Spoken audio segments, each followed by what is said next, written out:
Hello, ladies and gentlemen. Today we're going to create some arcs. We're going to create these semicircles using the center point arc tool. I'm also going to demonstrate using the circle tool and the trim tool. So center point arc is on your arc drop-down menu. You'll notice next to the circle an arc symbol. Usually it's set up with 3-point arc as the default. That's the A tool.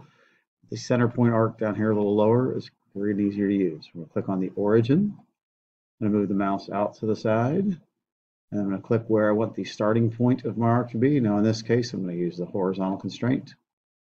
Go out to the side, click and release that end of that arc. To make this a full semicircle, I'm going to take the line tool by clicking on the L, go from endpoint to endpoint, and then type in the value that I would like it to be. And there you have it. So there's my semicircle using the center point arc.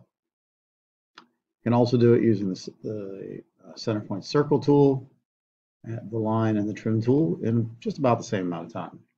So the first thing I'm going to do is go ahead and take the center point circle tool, click on the origin, draw a circle, grab the line tool, go across the center,